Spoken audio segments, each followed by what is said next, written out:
Right, so we're sitting inside the armored Land Cruiser, and what we're going to do now is we're going to fire a shot from a 7.62 AK47. The round's going to be traveling at around 2,320 feet per second, and it's going to impact the glass. Now, what you can't see here is this is what the glass is made of. So this is premium Optima ballistic glass. This is some of the best ballistic glass in the world, and it's the only brand that we use. The round impacts what we call the strike face, and as it impacts, it shatters that first layer. By shattering, it's actually dissipating energy. It then gets to the second layer, dissipates more energy, gets to the third layer, dissipates more, and eventually just runs out of steam. And what's quite interesting, if I tap it, you can hear the difference. Now, what we have on the inside is a layer of polycarbonate. That polycarbonate is there to catch any shards of glass that may have been generated by the impact of the bullet impacting the strike face. So yeah, that's how it works. Let's see it in real life. Okay, shooter, you may load and make ready.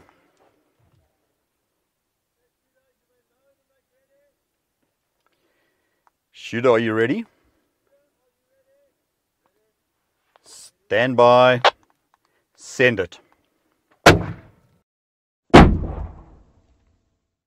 Right, so the round's just impacted, and what you can see is cracks radiating out at different layers, and that's the energy dissipation. And kind of as it got closer to the end, or kind of in the center, you can see there's a lot of cracks, but radiated all the way out on the windscreen. And that was basically taking those joules of energy that were inbound and moving them out laterally. Moving my hand across this, I can feel a tiny little deformation, but really, yeah, if it's a half a mil, it's a lot.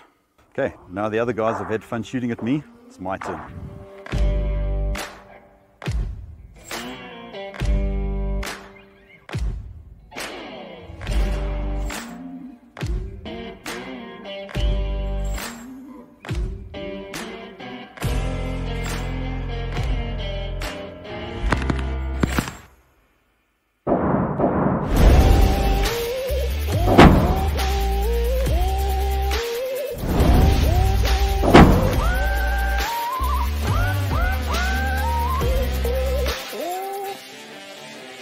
Right, weapon is safe. Let's go and take a look. So effectively what we've got here is this windscreen is now taken 6 rounds, mix of 5.56 and 7.62 39. You can see the external impact, you can see the way the glass is cracked, and what's also interesting is you can see the difference between the 5.56s and the 7.62 39. That energy with a heavier bullet obviously causes a lot more disruption on the glass.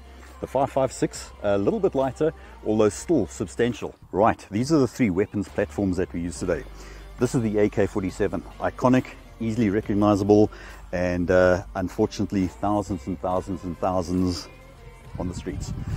This is a copy of the Israeli Galil. In South Africa it's known as the R4 or the R5. Now what was quite interesting on the impacts is that the impact from the R4, slightly longer barrel, higher velocity, was greater than the impact from the R5 which impacted next to Lloyd's head.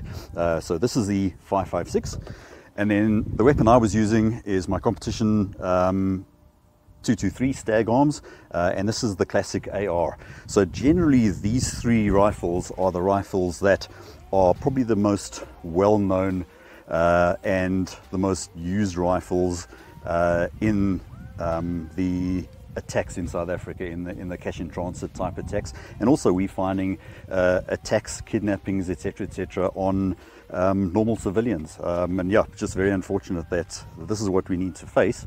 The fortunate part is if you're in an Armor Max vehicle, you're good to go. We're going to stop these rounds.